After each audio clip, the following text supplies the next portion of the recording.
तो भैया क्लास 12 की फिजिक्स विषय में यदि आपको बहुत अच्छा स्कोर करना है तो मेरी दो बातें याद रखिएगा। फिजिक्स विषय में सबसे अच्छा स्कोर करने के लिए सबसे पहले आप न्यूमेरिकल पर जोर डालिए, मतलब न्यूमेरिकल पर मेहनत करना शुरू कीजिए, और नंबर 2 डेरिवेशन पर। और इन दोनों पर भी मेहनत करने के लिए आपको सही गाइडेंस का होना बहुत ज़रूरी है। अब आप हल्के प्रश्नों पर मेहनत कर रहे हो तो फिर आपका काम नहीं होने वाला है, क्योंकि आप किसी भी ईयर का पेपर उठा के देख लीजिए, जब फिजिक्स विषय का पेपर आता है ना तो विद्यार्थियों के होश उड़ा के रख देता है। ठीक है, तो आज की इस क्लास में इसी बात को ध्यान में रखते हुए मैं आप लोगों को संपूर्ण फिजिक्स विषय के महत्वपूर्ण प्रश्नों को बताने जा रहा हूँ। ये क्लास आप सभी लोगों के लिए बहुत ज़्यादा इंपॉर्टेंट है, इसलिए थोड़ा सा समय दे करके इस क्लास को अच्छे तरीके से देख लीजिए, क्योंकि यहाँ पर जो इस क्लास में मैं बताने जा रहा हूँ बहुत एक्सपीरियंस के साथ बताने जा रहा हूँ। मैंने जितने भी प्रीवियस ईयर के क्वेश्चन पेपर है सबका एनालिसिस किया है, उस आधार पर संपूर्ण फिजिक्स विषय के मैं महत्वपूर्ण प्रश्न बताने जा रहा हूँ। मैं आपको अभी फिलहाल नहीं कह सकता कि मैं पीडीएफ प्रोवाइड करूँगा या नहीं करूँगा, क्योंकि मेरे दिमाग में सारे प्रश्न चल रहे हैं। मैं अपने दिमाग से आप लोगों को संपूर्ण फिजिक्स विषय के महत्वपूर्ण प्रश्न बताऊंगा। आप कॉपी पेन उठा लीजिए, लिखते रहिएगा जो प्रश्न आपको हम बता रहे हैं, क्योंकि कई सारे प्रश्न हम ऐसे भी बताएंगे कि ऐसे ऐसे प्रश्न भी एग्जाम में पूछे जाते हैं। तो चलिए आप लोगों को हम बता देते हैं कि संपूर्ण फिजिक्स विषय में कौन कौन से प्रश्न आपको तैयार करने हैं। देखिए हमने पहले ही बता दिया कि फिजिक्स विषय में न्यूमेरिकल और डेरिवेशन पर ज़्यादा मेहनत करनी है। तो न्यूमेरिकल मैं आपको प्रोवाइड कर रहा हूँ, सुबह 7 बजे डेली क्लास होती है। 99 न्यूमेरिकल की सीरीज में आपको प्रोवाइड कर रहा हूँ। 4-5 क्लासें बची हुई हैं, लगभग क्लासें हो चुकी हैं, तो प्लेलिस्ट देख लीजिए, मैंने सारी क्लासों को सेव कर दिया है। लिंक भी इस वीडियो के कमेंट बॉक्स में मैं दे दूंगा। ठीक है, बाकी डेरिवेशन की क्लास का जो भी मैंने क्लासें प्रोवाइड की उनका भी लिंक मैं आपको दे दूंगा। ठीक है, बाकी मैं भी आप लोगों को यहाँ पर जो है डेरिवेशन जो है ट्रिक से कराने जा रहा हूँ, बिल्कुल ट्रिक से। जो डेरिवेशन 1 पन्ने का होगा वो मैं 5-6 लाइन में आपको करा दूंगा। ठीक है, बाकी थ्योरी वगैरह आप लिख लेंगे, मैं शॉर्ट ट्रिक से आपको बताऊंगा डेरिवेशन को सॉल्व करना। देखिए सबसे पहले हम बात करेंगे फिजिक्स फर्स्ट पेपर की। ठीक है, मेरे रहते हुए आपको कोई दिक्कत नहीं होगी फिजिक्स मैथ में, ये मेरी गारंटी। सबसे पहले जो फिजिक्स फर्स्ट पेपर है इसमें कहाँ कहाँ से प्रश्न आप तैयार करें। जैसे पहला चैप्टर है वैद्युत आवेश तथा क्षेत्र। वैद्युत आवेश तथा क्षेत्र से आप पहला प्रश्न लिख लीजिए, वैद्युत द्विध्रुव के कारण। ठीक है, वैद्युत द्विध्रुव के कारण तीव्रता, वैद्युत द्विध्रुव के कारण वैद्युत क्षेत्र की तीव्रता आप लिख लीजिएगा, मैं शॉर्ट में यहाँ पर लिखूंगा। अब जो वैद्युत द्विध्रुव के कारण वैद्युत क्षेत्र की तीव्रता है वो 2 स्थिति में, एक अच्छी और एक निरक्षीय, लेकिन सबसे ज्यादा एग्जाम में कौन सी आती है, निरक्षीय स्थिति में वैद्युत क्षेत्र की तीव्रता ज्ञात करने के लिए पूछा जाता है। उसके बाद अगर हम यहाँ पर बात करें तो दूसरा प्रश्न, ये वैद्युत आवेश तथा क्षेत्र का सबसे महत्वपूर्ण डेरिवेशन है, इसको आप अच्छे तरीके से तैयार कीजिए। उसके बाद अगर हम बात करें जो वैद्युत फ्लक्स तथा गॉस की प्रमेय चैप्टर है, इसमें से आप गॉस की प्रमेय को अच्छे से पहले तैयार कर लीजिए। गॉस की प्रमेय सबको तैयार होगी, इसको मैं ट्रिक से बता दूंगा यार, तुम टेंशन क्यों ले रहे हो। गॉस की प्रमेय वगैरह ये जो प्रश्न लिखा रहे हैं ये सारे 3-3, 4-4 लाइन में मेरे देसी ट्रिक हमने खुद बनाए हैं। अगर वो आपको समझ में आएंगे तो जरूर उनको फॉलो कीजिएगा, मैं क्लास आपको प्रोवाइड करूंगा, टेंशन मत लीजिए। गॉस की प्रमेय तथा इसके अनुप्रयोग, देखिए जो अनुप्रयोग हैं तो 5-6 हैं, हम नहीं कहेंगे कि तुम 5-6 तैयार करो, लेकिन इसमें से सबसे ज्यादा महत्वपूर्ण अनुप्रयोग कौन सा है मैं आपको बता दे रहा हूँ। गॉस की प्रमेय तो 2-3 लाइन में सिद्ध हो जाएगी, ये मेरा दावा है आप सभी से। बाकी अनुप्रयोग की अगर मैं बात करूं, तो अनुप्रयोग में एक है अनंत लंबाई वाला, अनंत लंबाई के सीधे आवेशित तार के निकट, याद है ये वाला जो अनुप्रयोग है बहुत ज्यादा इंपॉर्टेंट है। और दूसरा महत्वपूर्ण अनुप्रयोग है अनंत विस्तार की समतल आवेशित चादर, मैं शॉर्ट में लिख रहा हूं, ये तैयार कर लीजिएगा। और एक गोली कोष वाला, ये 3 अनुप्रयोग आप अच्छे से देख लीजिए। गोली कोष, अब आप कहोगे कि इनका जो है कैलकुलेशन बहुत हाई है, तो बिल्कुल नहीं है, ये तीनों को सॉल्व करने का तरीका एक है, क्योंकि गॉस की प्रमेय के अनुप्रयोग है, तीनों में गॉस की प्रमेय का ही उपयोग होना है। ठीक है, बाकी गॉस की प्रमेय को सिद्ध करना 2-3 लाइन का खेल है। ठीक है, और टेंशन हो रही तो टेंशन मत लो, इन डेरिवेशन को मैं ट्रिक से सॉल्व कराने वाला हूं, मैंने बता दिया आपको। चैनल को जरूर सब्सक्राइब कर लीजिए, जिससे क्लासों का नोटिफिकेशन आपको मिलता रहे। ये ना रहे कि सर हमने देखा तो था लेकिन हमने ध्यान नहीं दिया, और जब पेपर आए तो बाद में आप हमसे फिर कमेंट करने आए कि सर काश हम उतनी टाइम ये बात सुन लिए होते। तो बाद में पछताने से कुछ नहीं है। अभी जो मैं बता रहा हूँ उसको एकदम सीरियस हो करके गंभीरता के साथ कॉपी पर नोट जरूर कीजिएगा। अगर हम तीसरे प्रश्न की बात करें तो जो ये आपका वैद्युत विभव धारिता वाला चैप्टर है, मेरी नज़रों में इसका सबसे महत्वपूर्ण प्रश्न है समांतर प्लेट संधारित्र की धारिता। समांतर प्लेट संधारित्र की धारिता। और मैंने तो इसकी ट्रिक भी बताई है, संधारित्र की धारिता हमने कहा था ईवीसी लगा देना, याद है किसी को? ईवीसी का मतलब सबसे पहले प्लेटों के बीच उत्पन्न वैद्युत क्षेत्र की तीव्रता, फिर विभव, फिर धारिता का सूत्र लगा देना, आ जाएगी। चाहे प्लेटों के बीच में टी मोटाई की पट्टी हो तब भी वही ट्रिक ही लगाना है, ठीक है। अब देखिए मेरे डेरिवेशन वाली जो प्लेलिस्ट मैंने बनाई है उसमें मैंने डेरिवेशन को ट्रिक से बताया है, ठीक है। तो कुछ जब डेरिवेशन आपको ट्रिक से तैयार होंगे ना तो बोर्ड एग्जाम में आपके ऊपर ज़्यादा लोड नहीं होगा, भार नहीं होगा। समझ पा रहे हो मेरी बात को, ठीक है। क्वेश्चन नंबर 4 मेरे कहने से क्वेश्चन नंबर 4 अगर वैद्युत धारा वाले चैप्टर पर आ जाएं हम, क्योंकि बाकी इसमें ऊर्जा घनत्व वगैरह का पूछ लिया जाता है और संधारित्र की धारिता को प्रभावित करने वाले कारक पूछ लिए जाते हैं जो कि इसी सूत्र में होते हैं। C बराबर KA of sine not by D होता है। तो क्षेत्रफल हो गया पहला कारक, क्षेत्रफल पर निर्भर करती है समांतर प्लेट संधारित्र की धारिता। दूसरा परावैद्युत पदार्थ के परावैद्युतांक पर। तीसरा प्लेटों के बीच की दूरी पर। इसी सूत्र में ही संधारित्र की धारिता को प्रभावित करने वाले कारक हैं। उसके बाद बात करें यहाँ पर जो वैद्युत धारा वाला चैप्टर है इसमें है अनुगमन वेग के आधार पर, अनुगमन वेग के आधार पर ओम के नियम की व्युत्पत्ति, ओम के नियम की व्युत्पत्ति। इसकी भी ट्रिक है, अभी मैं आपको हल्के से बता रहा हूँ। इसकी मैंने ट्रिक एक बनाई है, फाव उड़ी। समझ पा रहे हो? मतलब कहने का मतलब ये है, सबसे पहले हम I बराबर NeAVD निकालते हैं कि नहीं निकालते हैं? बताओ। कोई चालक है जिसमें मुक्त इलेक्ट्रॉनों की संख्या n है, जिसका प्रस्थ काट का क्षेत्रफल कैपिटल है, इलेक्ट्रॉनों का अनुगमन वेग VD है, तो I बराबर NeAVD सब लोगों ने पढ़ा है। फिर हम क्या नहीं करते हैं, फिर बल निकाल लेते हैं, F बराबर लगाते हैं M में, ठीक है। फिर क्या करते हैं, A बराबर F/m से यहाँ पर वैद्युत बल निकाल लेते हैं। वैद्युत बल F बराबर कितना होता है, E क्यू, क्योंकि इलेक्ट्रॉन पर आवेश क्या होता है, E, तो E इंटू E। बल निकाल लेते हैं, A बराबर आ जाता है E कैपिटल E बटे में M, ठीक है। फिर क्या करते हैं भाई, देखो पहले बल निकाला, फिर त्वरण निकाला, और त्वरण निकालने के बाद अनुगमन वेग VD निकालते हैं। VD बराबर लगा देते हैं सूत्र A टाउ, A की वैल्यू यहाँ से उठा के रख देते हैं, ठीक है। और वैद्युत क्षेत्र की तीव्रता E बराबर क्या होता है, V/L, वो लगा देते हैं। और जब वो लगा देते हैं उसके बाद हम क्या करते हैं, इसी में I बराबर NeVD में VD का मान रख देते हैं, बस ओम के नियम का सत्यापन हो जाता है। मतलब ये ट्रिक है जो मैंने बनाई है, मैं केवल आपको केवल समझा रहा हूँ कि इन ट्रिकों के माध्यम से भी हम डेरिवेशन कराएंगे। जो बड़े से बड़ा डेरिवेशन है जो आप 4 लाइन पन्नों में सॉल्व करते हो उसको मैं यहाँ पर एक पेज में आपको सॉल्व करा दूंगा, ठीक है। थ्योरी नहीं बताऊंगा, थ्योरी आप लोग खुद लिख लेंगे, ठीक है। मेन चीज़ तो ये है कैसे सॉल्व करना, ये ट्रिक से आपको समझना है। तो ये मैंने इसके लिए ट्रिक बनाई थी, ये मैंने केवल आपको ट्रेलर दिखाया है कि हम ट्रिक से भी डेरिवेशन को सॉल्व करा सकते हैं। तो ये आप तैयार कर लीजिएगा। पांचवा जो प्रश्न है मेरी नज़रों में वैद्युत धारा चैप्टर का, वो है किरचॉफ के नियम। दोनों नियम कायदे से तैयार कीजिए और बंद पास पर हो सकेगा तो न्यूमेरिकल जरूर सॉल्व कीजिएगा। और दूसरा टॉपिक है वी डिस्टेंस हेतु, ठीक है। तो KVL किरचॉफ उल्टा लॉ, ठीक है। KVL किरचॉफ के नियम, या ऐसे भी आप लिख सकते हो, KVL लिख दो शॉर्ट में, या किरचॉफ के नियम लिख दो। चलो मैं पूरा लिख देता हूँ, किरचॉफ के नियम व वी डिस्टेंस से तो जरूर तैयार कर लेना, हर बार क्वेश्चन आता है इसके संतुलन की स्थिति, ठीक है। इसको तैयार कर लेना, ठीक है। हम देखो कितना गलत लिख देते हैं भाई, नियम व व्हीट स्टोन सेतु। अभी फर्स्ट पेपर के क्वेश्चन में आपको बता रहा हूँ। फिर आ जाते हैं हम गतिमान आवेश चुंबकीय क्षेत्र पर। अगला चैप्टर वही तो है, किताब खोल लो भैया, अपना चैप्टर जरूर मिलाते रहिएगा।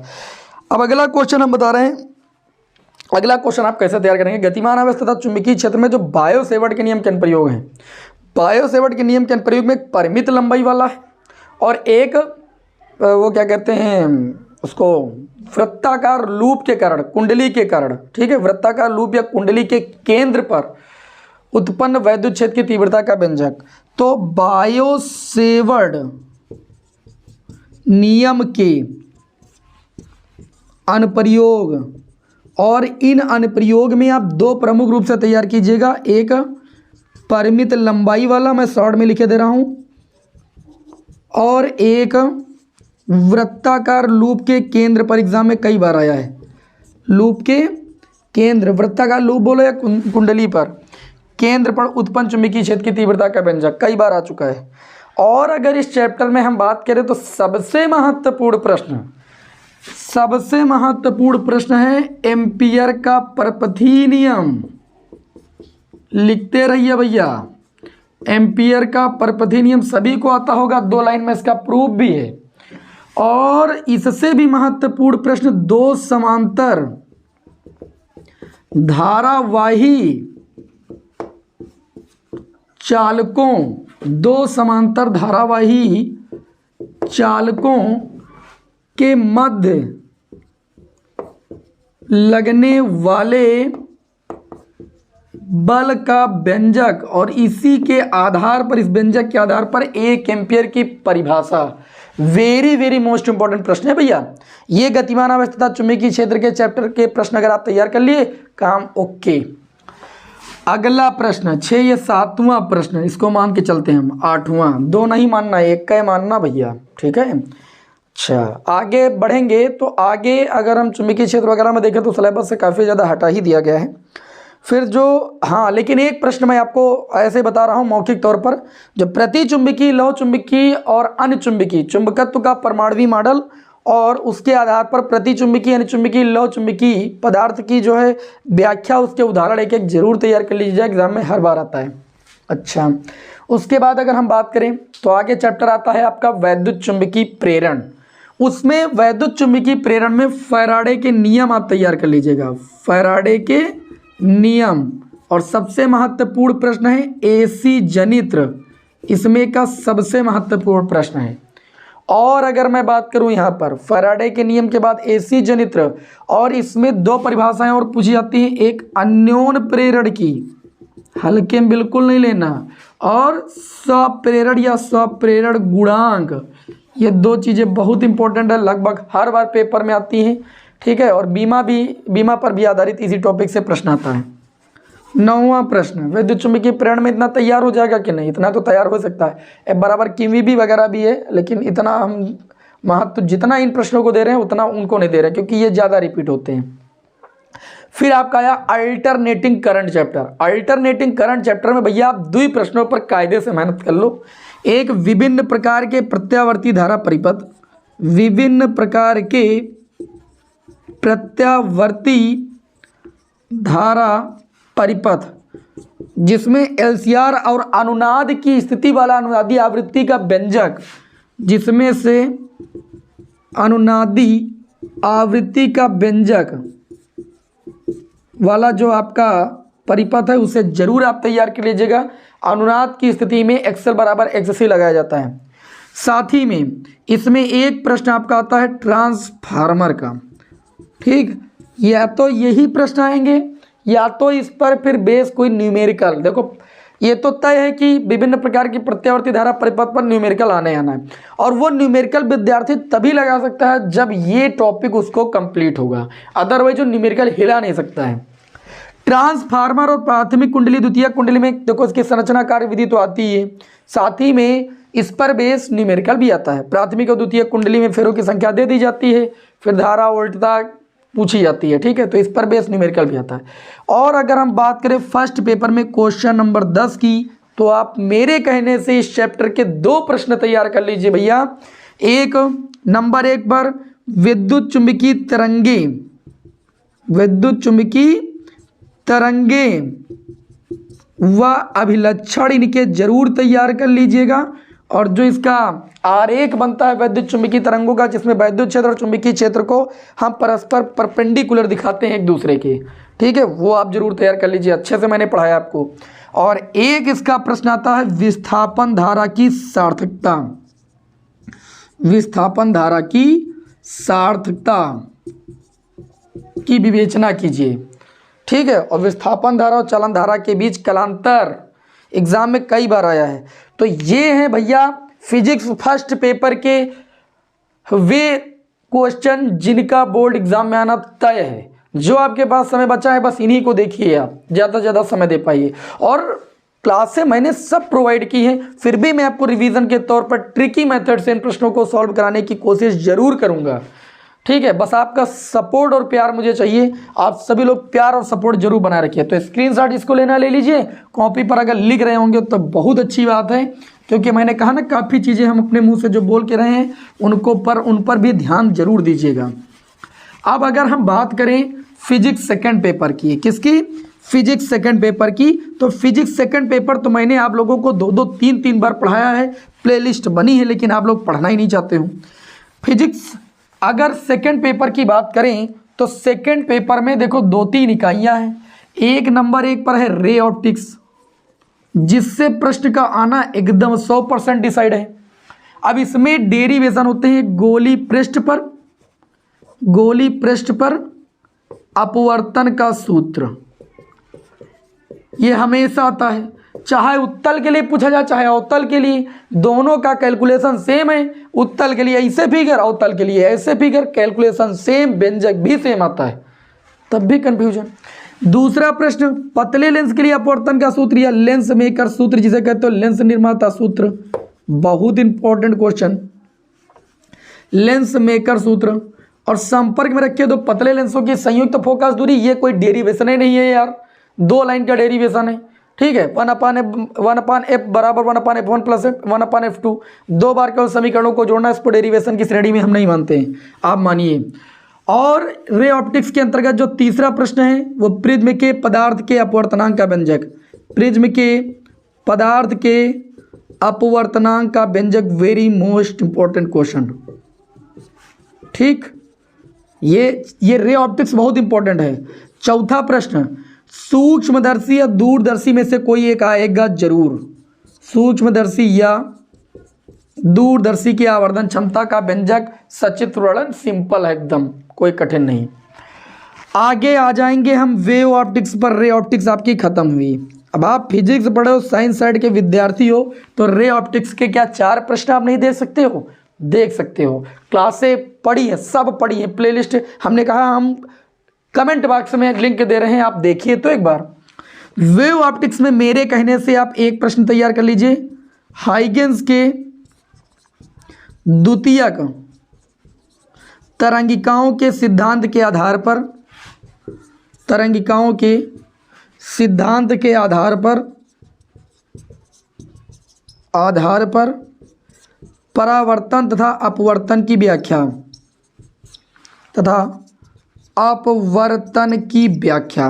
इससे बाहर नहीं आएगा, प्रश्न आता जरूर है।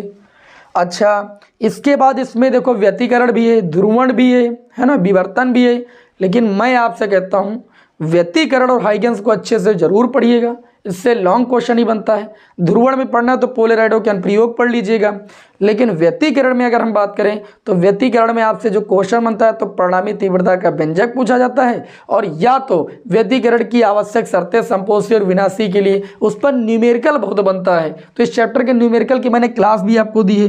तो दूसरा प्रश्न, परिणामी तीव्रता का व्यंजक व व्यतिकरण के लिए शर्तें पूछी जाती हैं, संपोषी और विनाशी दोनों के लिए आप तैयार कर लीजिएगा, कलांतर पथांतर कितना कितना होता है, ये वेव ऑप्टिक्स में इतना मेरे कहने से आप तैयार कर डालिए, ठीक। और जो हमसे हो पा रहा है मैं क्लासें आपको देता रहूँगा, इसकी टेंशन मत लीजिए। न्यूमेरिकल की मैंने टेंशन ख़त्म कर दी है आपके अंदर से, न्यूमेरिकल की टेंशन अब भी है अगर आपको, तो फिर समझ लीजिए फिर न्यूमेरिकल की टेंशन आपकी कभी नहीं खत्म होगी। क्यों? क्योंकि इतना आसान मैंने कर दिया है न्यूमेरिकल को जिसका कोई रिकॉर्ड नहीं है।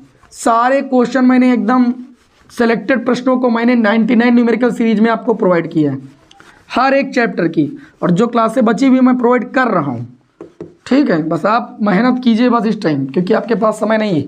अच्छा, वेव ऑप्टिक्स हो गया। वेव ऑप्टिक्स के बाद तीसरी इकाई है प्रकाश वैद्युत प्रभाव।